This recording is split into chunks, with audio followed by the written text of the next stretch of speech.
Pada suatu malam yang sunyi di Madinah, tak ada yang menyangka bahwa sebuah mimpi sederhana akan mengubah ritme hidup seluruh umat Islam, dari abad ke-7 hingga hari ini. Tidak ada sirina, tidak ada lonceng, tidak ada trompet besar untuk memanggil manusia kepada ibadah. Namun Allah memilih sesuatu yang jauh lebih indah, lebih lembut, dan lebih menyentuh hati. Inilah kisah lahirnya azan.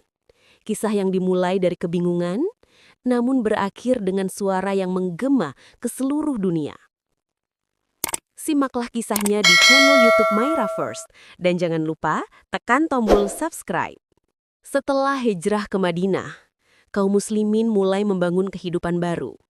Masjid Nabawi berdiri, sholat berjamaah berjalan, tapi ada satu masalah besar. Bagaimana cara mengumpulkan orang untuk sholat? Di pagi dan sore hari, banyak sahabat sibuk bekerja. Orang-orang datang ke masjid dengan perkiraan waktu masing-masing.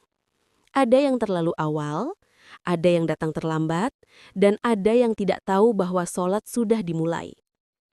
Pada suatu majelis, Rasulullah mengumpulkan para sahabat untuk mencari solusi. Sebagian sahabat berkata, "Wahai Rasulullah, bagaimana jika kita gunakan lonceng seperti Nasrani?" Sahabat lain berkata, "Bagaimana jika kita gunakan trompet seperti Yahudi?" Ada pula yang menyarankan mengibarkan bendera atau menyalakan api di tempat tinggi. Tapi Rasulullah tidak menyukai semua itu. Islam bukan meniru tradisi lain. Islam akan punya tanda khas yang tidak dimiliki siapapun. Pertemuan itu berakhir tanpa keputusan yang pasti. Para sahabat pun pulang dengan hati bertanya-tanya. Malam itu, Abdullah bin Zaid tidur dengan hati gelisah. Ia berharap Allah memberikan jawaban. Dan menjelang subuh, sebuah mimpi datang kepadanya. Dalam mimpinya, Abdullah melihat seorang lelaki yang membawa lonceng. Ia berkata, "Apakah engkau menjual lonceng itu?" Lelaki itu menjawab, "Maukah aku tunjukkan sesuatu yang lebih baik daripada itu?" Abdullah berkata, "Apa itu?" Lelaki itu mengajarinya sebuah seruan. Kalimat demi kalimat, jelas dan menggema. Allahu Akbar, Allahu Akbar, Asyhadu alla ilaha illallah, Asyhadu anna Muhammadan Rasulullah, Hayya 'alas sholah, Hayya 'alal falah, Allahu Akbar, Allahu Akbar, La ilaha illallah. Suara itu indah, tajam namun lembut, menggetarkan namun damai.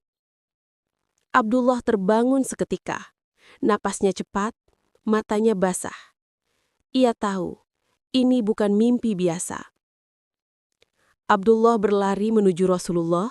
Dengan kehabisan napas, ia berkata, "Wahai Rasulullah, tadi malam aku bermimpi. Ada seseorang mengajariku seruan untuk memanggil manusia kepada sholat." Ia menyebutkan satu persatu lafaz azan. Rasulullah tersenyum dan berkata dengan penuh keyakinan, "Itu adalah mimpi yang benar, insya Allah." Kemudian Rasul bersabda, "Pergilah kepada Bilal, ajarkan lafaz itu kepadanya, karena suaranya lebih indah darimu." Abdullah mengangguk dan membawa Bilal ke masjid.